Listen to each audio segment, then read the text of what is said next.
ভারতের বিহার রাজ্যের নির্বাচন শীঘ্রই এবং সেখানে নরেন্দ্র মোদী সম্প্রতি গিয়ে একটি ভাষণ দিয়েছেন এবং সেই ভাষণে তিনি সাধারণত যে কথা বলেন সে কথাই বলেছেন যে ওরে ওরে দেশটাকে মুসলমানরা নিয়ে গেল রে, বাংলাদেশ থেকে পাকিস্তান থেকে হাজার হাজার মুসলমান ঢুকতেছে সীমান্ত দিয়ে এবং বিরোধী দলীয় নেতারা কংগ্রেস সহ অন্যান্য দলগুলো সেই মুসলমানদেরকে দিয়ে আমাদের বিজেপিকে ভাঙার চেষ্টা করতেছেন, বিজেপির বিরুদ্ধে লেলিয়ে দিচ্ছেন বিভিন্ন। সুতরাং একমাত্র বিজেপিকেই দরকার।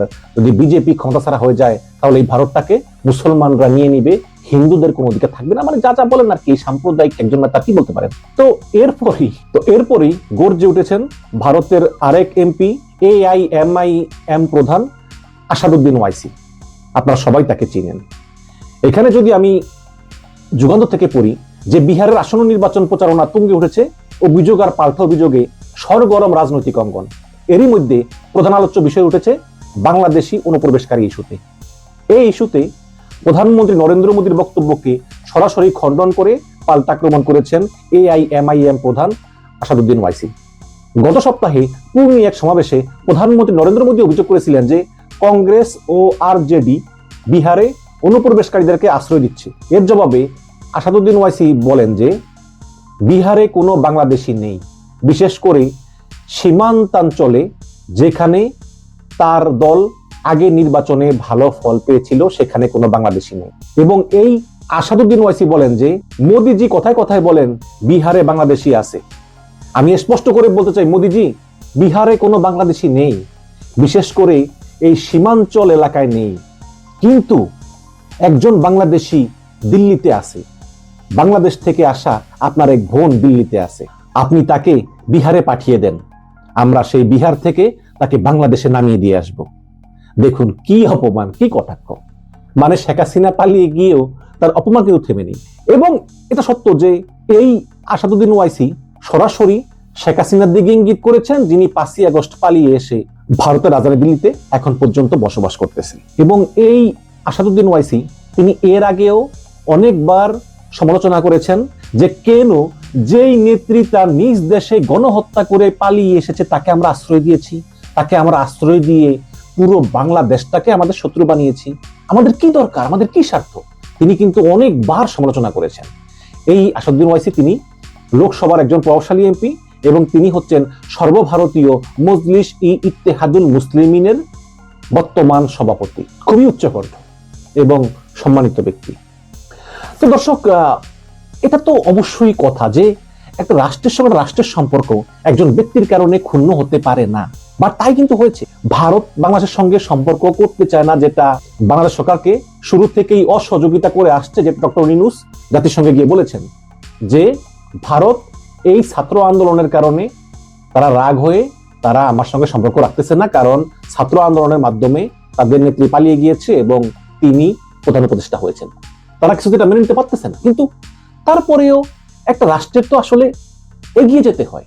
শেখ মুজিবুর রহমান হত্যাকাণ্ডের পরে তারপরের দিনই কিন্তু ভারতীয় হাইকমিশনার খন্দকার মোস্তাককে ফুল দিয়ে শুভেচ্ছা জানিয়েছেন। এটাই হচ্ছে নিয়ম, কূটনৈতিক নিয়ম, অভ্যন্তরীণ ভাবে নাক গলায় না। কিন্তু আজকে হাসিনা পালিয়ে যাওয়ার পর একটা বছর হয়ে গেল, ভারত এখনো নিজের নাক কেটে পরের যাত্রা ভঙ্গ করতেছে।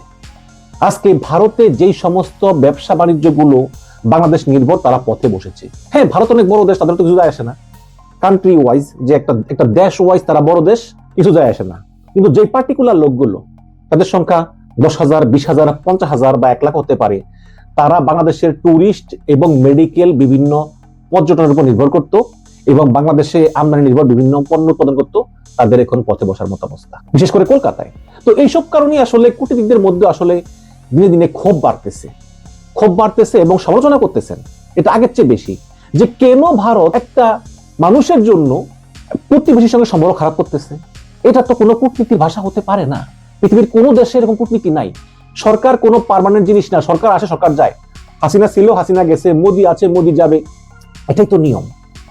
সরকার আসবে, সরকার যাবে, কিন্তু রাষ্ট্র টু রাষ্ট্র সম্পর্কটা থেকে যাবে, কিন্তু যেটা মোদি সরকার একদম শেষ করে দিয়েছে। এই কারণে ভারতের সঙ্গে কারো কোনো সম্পর্ক নেই, কোনো ভালো সম্পর্ক কোথাও নাই। কিন্তু শুধু নরেন্দ্র মোদীর এই বড় ভাই সুলভ আচরণ এবং একঘেয়েমির জন্য এবং কথায় কথায় সাম্প্রদায়িকতা, মুসলমানরা নিয়ে যাবে, জুজুর ভয় দেখে না। তো আমি মনে করি যে আস্তে আস্তে ভারতের বিভিন্ন জ্ঞানী ব্যক্তিরা বুদ্ধিজীবীরা তারা বুঝতে শুরু করেছেন যে নরেন্দ্র মোদীর এই পররাষ্ট্রনীতি অত্যন্ত ভ্রান্ত। আস্তে আস্তে যখন এই নরেন্দ্র মোদী ক্ষমতা থেকে চলে যাবেন, তখন জনগণ আরো কথা বলার সুযোগ পাবে এবং তারা আওয়ামী লীগের বিরুদ্ধে একটা অবস্থান নিবে এবং আওয়ামী লীগ ভারতেও একটা গণহত্যাকারী দল হিসাবে চিত্রিত হবে। আমি একটু আপনাদেরকে কিছু ভিডিও ক্লিপ দেখাই যে ভারতের সাংবাদিকরা এবং বুদ্ধিজীবীরা তারা কিভাবে ভারত সরকারের সমালোচনা করতেছেন এই শেখ হাসিনা ইস্যুতে অবস্থান নেওয়ার জন্য। একটু শুনুন। রেস্কিউ করে কে নিয়ে এসছে ইন্ডিয়াতে? বাংলাদেশের প্রধানমন্ত্রীকে ওই নরেন্দ্র মোদী তো নিয়ে এসছেন। আজকে সেই বাংলাদেশে নিয়ে এত কথা বলছেন উনি, কিছু বলার নেই। ওনার সম্পর্কে বলতে গেলে লজ্জা হয়। আমাদের দেশের প্রধানমন্ত্রীর নাম অশিক্ষিত নরেন্দ্র মোদী। শেখ হাসিনার সঙ্গে তার দেশের জনগণের বোঝাপড়া, সেই জনগণ স্থির করবেন। আমরা কেন মানে এর এই স্টেকটা, এই দায়টা আমরা কেন নেব? শেখ হাসিনা নিয়ে জটিলতা ক্রমশ বেড়েই চলেছে। শেখ হাসিনা ক্রমশই এক বোঝা হয়ে দাঁড়াচ্ছে।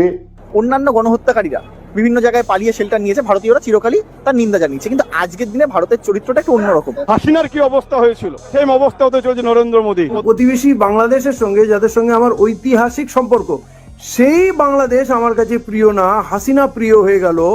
এটা মোদির মতো মানুষের পক্ষেই সম্ভব। আমার ট্যাক্সের টাকায়, আপনার ট্যাক্সের টাকায় অন্য একজন দেশের বিতাড়িত প্রত্যাখ্যাত এক মহিলা প্রধানমন্ত্রী ছিলেন, তিনি, তার ভরণ পোষণ ইত্যাদি কেন চলবে? যদি ভারত থেকে অবৈধ বাংলাদেশি অনুপ্রবেশকারীদের বিতাড়িত করতে চায়, তাহলে শেখ হাসিনাকে দিয়েই সে কাজ শুরু করা উচিত।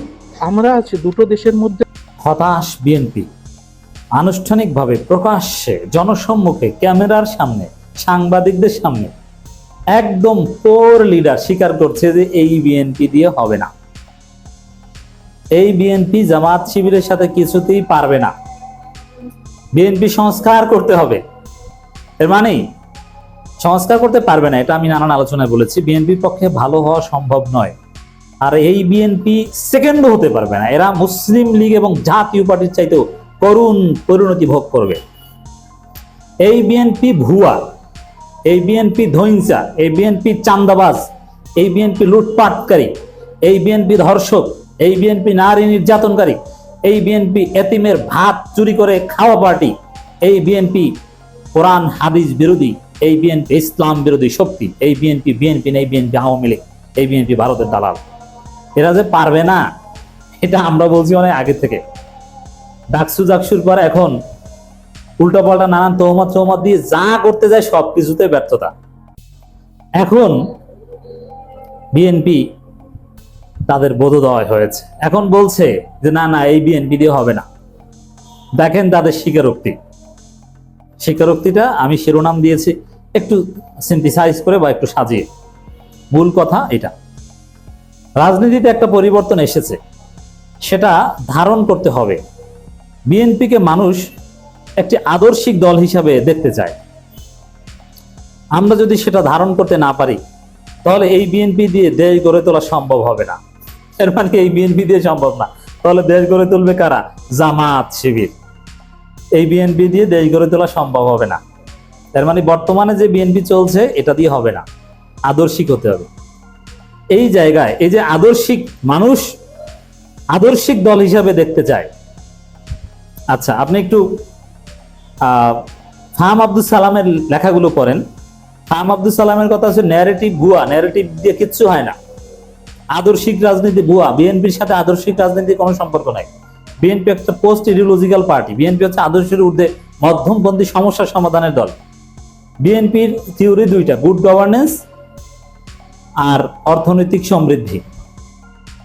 এই দুইটায় সফল হলে বিএনপি সফল। আদর্শিক রাজনীতিতে বিএনপি কখনো কারোর সাথে পারবে না, এটা ফাহাম আব্দুল সালাম বলেছে। কারণ বিএনপির সাথে আদর্শিক রাজনীতি যায় না। বিএনপি হচ্ছে সমস্যা সমাধানের দল, উদার মধ্যমপন্থী দল, কোনো আদর্শিক দল না, পোস্ট ইডিওলজিক্যাল। ফাহাম আব্দুল সালাম এটাই বোঝাতে চান। তিনি বোঝাতে জামাত আদর্শিক দল, আবার মুক্তিযুদ্ধের আদর্শ আছে আওয়ামী লীগের, কিন্তু বিএনপি চাইলেও ওই মুক্তিযুদ্ধের আদর্শ বা মুক্তিযুদ্ধের আদর্শ এগুলোর একটা ভাতবাজি ব্যবসা, এগুলো দিয়ে হবে না। তাহলে কি করতে হবে? বিএনপির ভালো হতে হবে, অর্থনৈতিক উন্নয়ন করতে হবে, গুড গভর্নেন্স উপহার দিতে হবে। কারণ গুড গভর্নেন্স তো ক্ষমতা আসার পর, তার আগে তো আর গুড গভর্নেন্স না।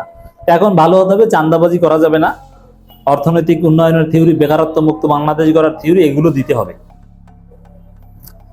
বিএনপির মৌলিক বুদ্ধিজীবীরা বলছে আদর্শিক দল হওয়া বিএনপির পক্ষে সম্ভব না, আর আমির খসরু বলছে আদর্শিক দল না হলে আমরা ধ্বংস হয়ে যাব, এদের পক্ষে নতুন দল গঠন করা সম্ভব না। কি আদর্শ? আপনাদের আদর্শটা কি বলেন না? আপনাদের কোনো আদর্শ আছে? আপনাদের আদর্শ মাজার পূজা, মাজারে যে শিরক বেদাত করা, এছাড়া কোনো আদর্শ আছে আপনাদের? আপনাদের এখনকার যে আদর্শ সেটা হচ্ছে শেখ মুজিবের আদর্শ। ৭২ সংবিধান, ওটা তো শেখ মুজিবের, ভারতের। ওই আদর্শ দিয়ে পারবেন রাজনীতি করতে জামাত শিবিরের সাথে? না। এখানে আমির খসরু মাহমুদ চৌধুরীর বক্তব্যের সার কথা এটাই যে ৫ আগস্টের পর একটা নতুন বাংলাদেশ, এই নতুন বাংলাদেশে সে আওয়ামী বাটপারি যেটা আমরা এতদিন করেছি লাভ নাই ভাই, ভালো হতে হবে, নইলে কিন্তু আমরা শেষ। হতাশ আমির খসরু, হতাশ বিএনপি, হতাশ জামাত শিবিরের কাছে পরাজয় দেখছে। রুহুল কবির রিজভী তো বলা শুরু করেছে, স্পষ্টভাবে রুহুল কবির রিজভী বলছে যে আগামী নির্বাচনে একটি বিশেষ দলকে জিতিয়ে দেওয়া হতে পারে। এর মানে আপনারা যে হেরে যাবেন, জামাত শিবির জিতে যাবে, এটা টের পাচ্ছেন। এখন পরাজয়ের পর কি বলবেন সেটাও এখন ঠিক করছেন, বা আগে ভাগে বলা শুরু করে দিয়েছেন। এখন এইসব উল্টা কথা না বললে এবার ঠকলে পরের বার জিততে পারবেন, আর উল্টা পাল্টা কথা বললে পরের বারও জিততে পারবেন না। অতএব ভালো হয়ে যান, এবার খারাপ করলেও পরের বার ভালো করার চেষ্টা করেন। বিএনপির জাতীয় স্থায়ী কমিটির সদস্য আমির খসরু মাহমুদ চৌধুরী বলেছেন, রাজনীতিতে গদবাঁধা ধ্যান ধারণা দিয়ে আর চলবে না। আচ্ছা, ৫ আগস্টের পর বিএনপির যে ধ্যান ধারণা, এটা কি গদবাঁধা না? এর বাইরে কিছু আছে কি? চান্দাবাজি করো, টেম্পো স্ট্যান্ড দখল করো, হুন্ডা গুন্ডার রাজনীতি করো, জামাতকে বাধা দাও, বেশি শক্তি দেখাও, মনে হয় জিতে যাবো, জামাতকে রাজাকার বলো, হুজুরদের মৌলবাদী বলো, জিতে যাবো। আরে ভাই, এটা তো হাসিনা গদবাঁধা সিস্টেম। প্রতিপক্ষের পেছনে গালাগালি করো, বট ফোর্সের ভূমিকা পালন করো, এইটা তো ভাই গদবাঁধা সিস্টেম। এখন তো ক্রিয়েটিভ রাজনীতি করার জন্য আপনাকে পানির ফিল্টার দিতে হবে, আপনাকে ফ্রিজ দিতে হবে, আপনাকে মানুষের পাশে দাঁড়াতে হবে, ফ্রি মেডিকেল ক্যাম্প করতে হবে, সমস্যা সমাধান রাজনীতি করতে হবে, আপনাকে ওয়েলফেয়ার পলিটিক্স করতে হবে।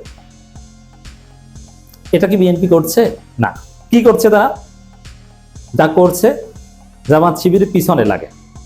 জামাত শিবির টাকা ব্যয় করে জনগণের জন্য, ভোটারদের জন্য, আর বিএনপি টাকা খরচ করে জামাত শিবিরের পিছনে আঙ্গুল দেওয়ার জন্য। পারবে জিততে কিছুতেই? নেভার। এই রাজনীতি এটাই এই রাজাকার পুত্র আমির খসরু মাহমুদ চৌধুরীর উপলব্ধি। দেখেন, রাজাকার পুত্র হওয়া মোটেও অন্যায় নয়। জামাত ইসলামের অনেক নেতা আছে, সংসদ সদস্য প্রার্থী আছে যার বাবা রাজাকার ছিল, কোনো সমস্যা নাই। আপনি বাংলাদেশকে ধারণ করলেই হয়। আপনার বাবা রাজাকার ছিল, এই জন্য কি আপনি ভারতের রাজাকার হবেন? এইটা হইত না ভাই। বাবার অপরাধের দায় কখনো সন্তানের উপর যায় না। বাবা রাজাকার, সন্তান মুক্তিযোদ্ধা, এরকমও ছিল। আপনি বাংলাদেশপন্থী হন। মির্জা ফখরুলের সমস্যা হচ্ছে তার বাবা ছিল পাকিস্তান রাজাকার, তিনি হচ্ছেন ভারতের রাজাকার। এই জায়গাটা থেকে ফিরে আসতে হবে। আমরা বিশ্বাস করি, যেহেতু আমির খসরু মাহমুদ চৌধুরীর একটা ভালো উপলব্ধি হয়েছে, এবং স্মরণ করিয়ে দিয়ে আমির খসরু মাহমুদ চৌধুরী যে মন্ত্রী হয়েছিলেন, খালেদা জিয়া বানিয়েছিল, কিন্তু জামাতের লোকজন দাবি করে, আমির খসরু এলাকার জামাতের লোকজন দাবি করে শর্ত দিয়ে, নির্বাচন আগে শর্ত দিয়েছিল খালেদা জিয়াকে যে আমির খসরুকে মন্ত্রী বানাতে হবে, জামাতের লোকজন। সে আমির খসরু এখন রয়ের লোক। এটা দুঃখজনক, এবং এগুলো ছাড়েন। এই উপলব্ধিটা, এই আমির খসরু উপলব্ধিটাকে আমি রেসপেক্ট করি, যে এখানে গদবাঁধা নিয়মে চলবে না, আগের যুগ শেষ, পরিবর্তন এসেছে, এই বিএনপি দিয়ে চলবে না। নতুন ভীষণ, নতুন ধারণা, দূরদৃষ্টি নিয়ে জনগণকে উদ্বুদ্ধ করতে হবে। আমির খসরু বলেন, রাজনীতি এখন পরিবর্তন এসেছে, এটা ধারণ করতে হবে। বিএনপিকে মানুষ একটা আদর্শিক দল হিসেবে দেখতে চায়, আমরা সেটা ধারণ করতে না পারি, তাহলে এই বিএনপি দেশ গড়ে তোলা সম্ভব হবে। এইটাই সঠিক। তিনি আরো বলেন, দেশের মানুষের মনোজগতে বড় পরিবর্তন হচ্ছে। এই পরিবর্তনটা হচ্ছে জামাত শিবিরের পক্ষে গণজোয়ারের পরিবর্তন।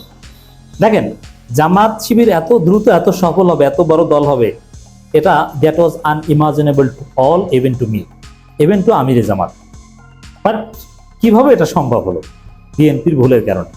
জামাত শিবির নিজেদের যোগ্যতায় যতটুকু না এগিয়েছে, বিএনপির ভুল তাদেরকে এগিয়ে দিয়েছে। বিএনপির ভুল রাজনীতি জামাত শিবিরকে বুস্ট আপ করেছে। এজন্য জামাত শিবিরের লোকজন অনেকে দোয়া করে, ভাই বিএনপির এই ফখরুল, তারপরে এই ফজু পাগলার মতো কিছু নেতা বিএনপিতে দরকার, তাহলে আমাদের কষ্ট কমে যায়। আমরা যোগ্যতা দিয়ে যা পারেনি, বিএনপির ফজু পাগলারা জামাত শিবিরকে এগিয়ে দিয়েছে। তো দর্শক, আমির খসরু মাহমুদ